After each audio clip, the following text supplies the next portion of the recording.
Hello student, good morning. This is your online science class for 5th standard. Today we learn a rest topic of second chapter, and the chapter name is topic is dispersal and its agent, यानी कि dispersal और उनके agents यानी कारक। Dispersal मतलब होता है छितराना। The process of dispersal is carried out by agents like wind, water, animals and explosion. और डिस्पर्सल की जो प्रक्रिया है यानी कि छितराने की जो प्रक्रिया है वह कई सारे एजेंट्स द्वारा की जाती है, जैसे कि हवा, पानी, जानवर और विस्फोट। In order to facilitate dispersal by different agents, many seeds and fruits have developed special feature। ठीक है। और डिस्पर्सल इस प्रक्रिया को आसान बनाने के लिए अलग अलग जो एजेंट्स होते हैं, ठीक है, वो अपने में एक स्पेशल फीचर्स यानी कि स्पेशल गुणों का विकास करते हैं ताकि उनका डिस्पर्सल यानी कि उनका बिखराव आसानी से हो सके। Let's study how this features help them in their dispersal and the mechanism of dispersal of each agent. आइए इसका अध्ययन करें कि कैसे ये फीचर्स उनके डिस्पर्सल में मदद करते हैं and the mechanism of dispersal of each agent, और कैसे जो प्रत्येक जो एजेंट होता है उनका मैकेनिज्म जो डिस्पर्सल का होता है, जो बिखराव का होता है, वो कैसे काम करता है। पहले हम बात करते हैं विंड की। The seeds of plants like cotton, sycamore and dandelion are very light and have either wings or hair on them.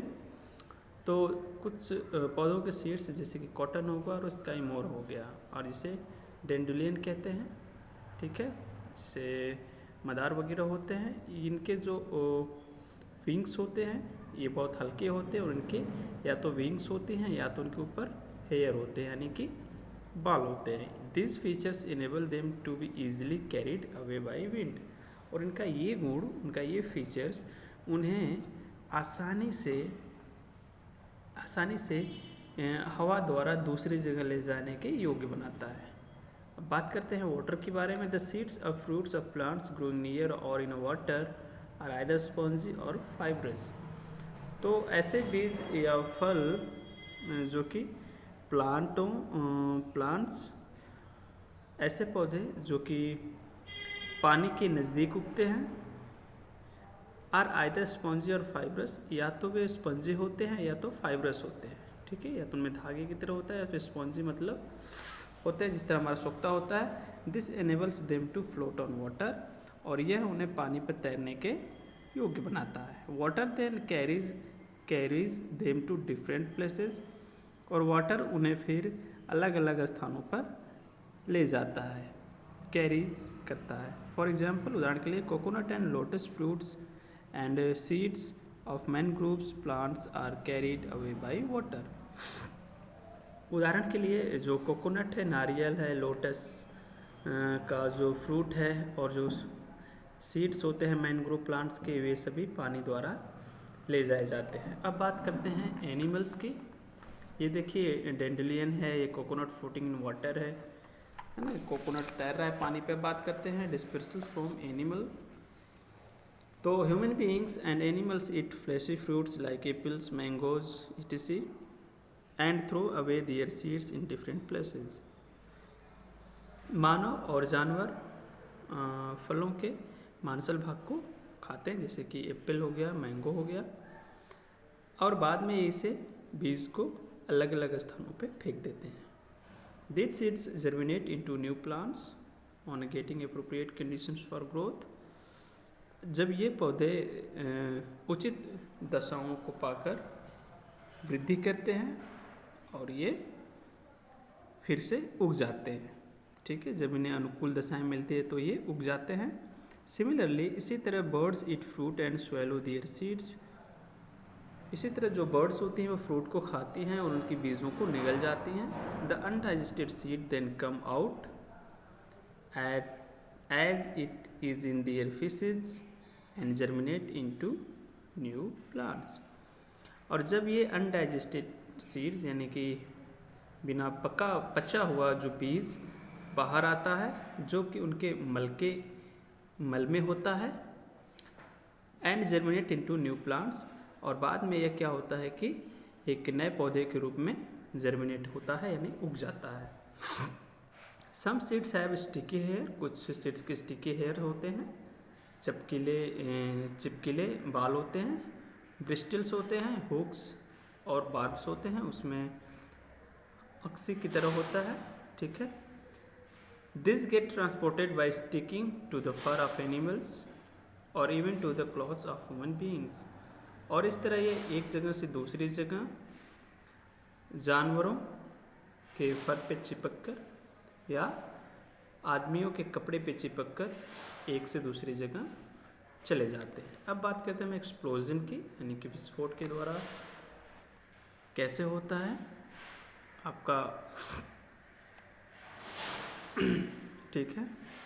Some fruits scatter their seed by exploding the seed spots.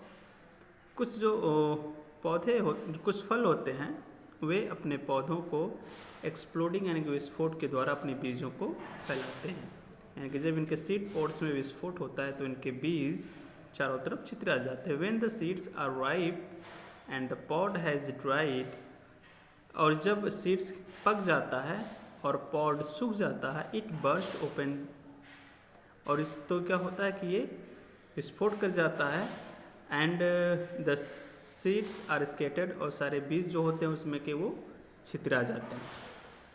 For example, उदाहरण के लिए pods of squirting cucumber spread their seeds by explosion, जैसे कि pots जो होता है स्क्विर्टिंग cucumber का जो होता है, स्क्विर्टिंग कुकुम्बर का जो पॉट्स होता है वह अपनी बीजों को एक्सप्लोजन के द्वारा ही छितराता है। ये देखिए स्क्विर्टिंग कुकुम्बर है और एक्सप्लोजन के द्वारा ही अपने बीज को स्कैटर्ड करता है। सो हम आते हैं अब क्विक रिकॉल पे।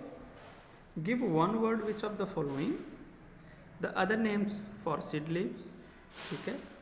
सीड लीव्स का जो अदर नाम है वो क्या है, वो आपको अगर आपने इस क्लास को अच्छे से अटेंड किया हो तो आपको पता होगा। सेकेंड है the agent which disperse seeds having wings on hair on them, and third is the process by which seeds are scattered away from the parent plant.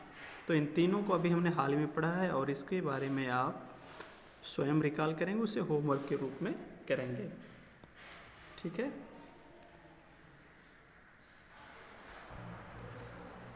Now next topic is reproduction from other parts.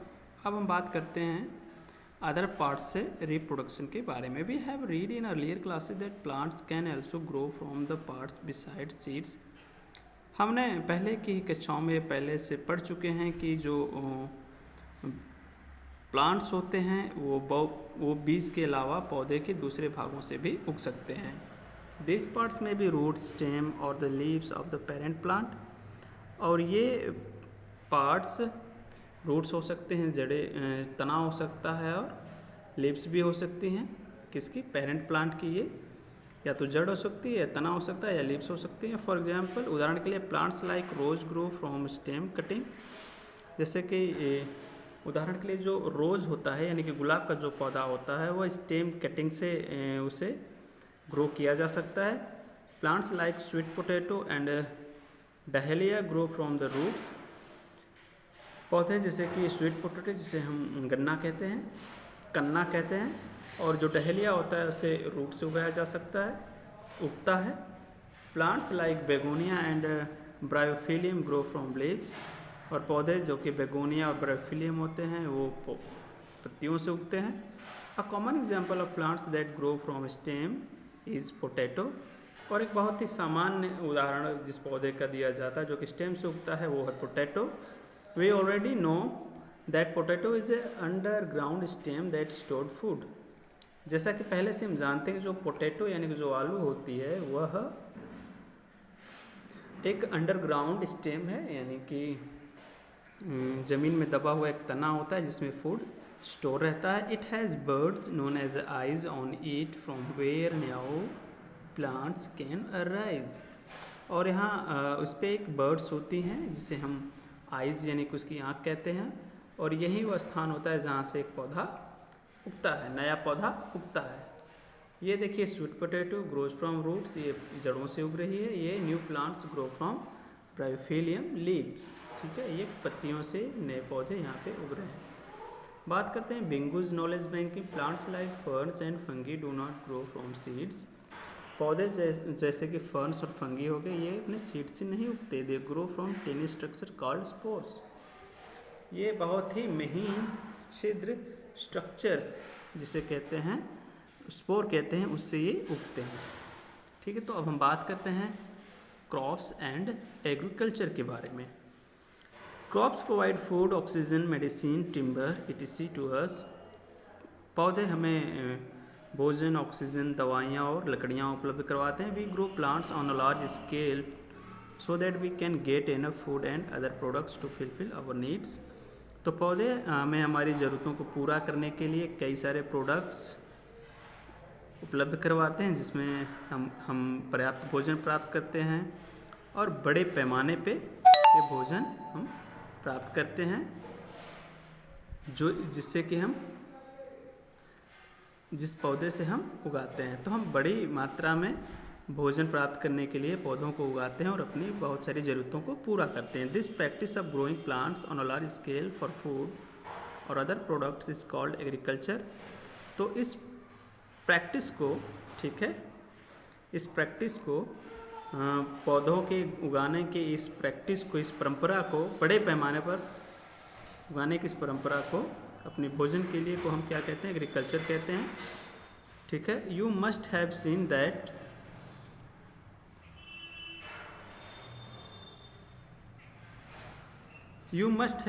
Plants of the same kind of grown in one field. आपने ये ज़रूर देखा होगा कि एक ही खेत में एक ही तरह की फसलें, एक ही तरह के पौधे होते हैं। फॉर एग्जाम्पल, उदाहरण के लिए, in a particular field you will see only wheat plants or only rice plant, ठीक है। उदाहरण के लिए आपने किसी खेत में केवल गेहूं के पौधे को या फिर चावल के पौधे को देखा होगा। You will never find a field in which all the plants are of different kinds. और आपने कभी भी ऐसे खेत को नहीं देखा होगा जिसमें सभी तरह के पौधे हों और अलग अलग प्रकार के हों। This plants are known as crops, और इन प्लांट्स को हम क्रॉप्स कहते हैं, फसलें कहते हैं। The particular area in which a crop is grown is called a farm, ठीक है। और वह पर्टिकुलर एरिया जहाँ पे फसलें उगाई जाती हैं उसे हम फार्म कहते हैं। And the person who works on farm is known as farmer, और वह व्यक्ति जो इन फार्म पे काम करता है उसे हम फार्मर कहते हैं, यानी किसान कहते हैं। ये देखिए क्रॉप्स हैं, plants of one kind grown in the particular area at a particular time are called crops, यानी कि एक ही तरह के पौधे जो कि किसी पर्टिकुलर एरिया में उगाए जाते हैं और पर्टिकुलर टाइम में उगाए जाते हैं उसे क्रॉप्स कहते हैं। While growing a particular crop the following point should be kept in mind. जब हम कोई पर्टिकुलर क्रॉप कोई निश्चित क्रॉप हम उगाते हैं तो हमें इन पॉइंट्स को अपने दिमाग में ज़रूर रखना चाहिए। फर्स्ट है, different crops grow well in different types of soil, यानी कि अलग अलग तरह की फसलें अलग अलग प्रकार की मिट्टी में उगती हैं, होती हैं। The seeds should be sown in the right type of soil to ensure maximum production of crops. और बीज को हमें अच्छे प्रकार की मिट्टी में बोना चाहिए ताकि उससे जो प्रोडक्शन हो वो ज़्यादा से ज़्यादा हो, उस फसल का जो प्रोडक्शन उत्पादन हो ज़्यादा से ज़्यादा हो। It is very important to use good quality seeds, और ये बहुत ज़रूरी है कि हम अच्छी क्वालिटी का सीड्स उपयोग करें। Otherwise we will not obtain a good and healthy crop, नहीं तो हम अच्छी और स्वस्थकर फसल प्राप्त नहीं कर पाएंगे। Different crops grow in different seasons, और अलग अलग फसलें अलग अलग मौसम में होती हैं। फॉर एग्जांपल, उदाहरण के लिए, some crops like rice and maize are grown in summer from June to October. जैसे कुछ क्रॉप जैसे कि चावल हो गया और मेज़ हो गया, ये समर में उगाई जाती हैं जून से अक्टूबर के बीच। These are called kharif crops, इसे हम खरीफ क्रॉप्स कहते हैं। Crops like wheat and gram are grown in winter from November to April and are called rabi crops. फसलें जैसे कि गेहूं और चना ये विंटर यानी कि जाड़े में उगाए जाते हैं नवंबर से अप्रैल के बीच, और इसे हम रबी क्रॉप्स कहते हैं। Thus it is important to sow the right seed in the right season. तो इसलिए यहाँ पे ज़रूरी है कि हमें सही राइट सीज़न में राइट सीड हमें बोना चाहिए, सही सीज़न में सही बीज बोने चाहिए। The field where a crop is growing should be properly irrigated watered, otherwise the crop may dry and die. और वह खेत जहाँ पे फसल बोई गई है उसको अच्छे से सिंचाई करनी चाहिए, नहीं तो क्रॉप सूख जाएगी और मर जाएगी। ठीक है। The crop is prone to damage by pests, birds, grazing animals and disease. It can be protected in the following ways. फसलें पेस्ट्स, कीड़ों, बर्ड्स, पक्षियों और चरने वाले जानवरों और रोगों के लिए प्रोन होती हैं, यानी कि इनको इससे क्षति होने की बहुत ज़्यादा आशंका रहती है। It can be protected in the following veg, और इसे हम इन रास्तों को अपनाकर इनकी सुरक्षा कर सकते हैं। ए प्रॉपर फेंसिंग, अच्छे से हमें उसकी फेंसिंग करनी चाहिए, घेराबंदी करनी चाहिए। By spraying chemicals called insecticide and pesticides, हमें रसायनों का छिड़काव करना चाहिए जो कि खरपतवार नाशी हो और कीड़े नाशी हों। ठीक है। यूजिंग स्केयर क्रोज, हमें स्केयर क्रोज का इस्तेमाल करना चाहिए। ठीक है, जिसे बिजूका कहते हैं। डी storing the harvested crop properly in sealed containers, और हमें फसल को अच्छी तरह से सील कंटेनर में रखनी चाहिए ताकि जो कटी हुई फसल हो वो ख़राब ना हो। पेस्ट क्या होता है? Pest is an organism that harms cattle, crops और humans, for example insects, rats, weeds etc are pests. यानी कि पेस्ट्स वो ऑर्गेनिज्म होते हैं जो कैटल, जानवरों, फसलों और ह्यूमंस को नुकसान पहुंचाते हैं, जैसे कि इंसेक्ट्स कुछ हैं, जैसे कि रैट है, वीड्स है, इन्हें हम पेट्स कहते हैं। बिंगो चैलेंज में देखिए, find out what will happen if the crops are not looked after properly. पता कीजिए कि क्या होगा यदि हम फसलों की अच्छी तरह से देखभाल नहीं कर पाएंगे। So children, this lesson is complete here. Next day we will do exercise of this chapter.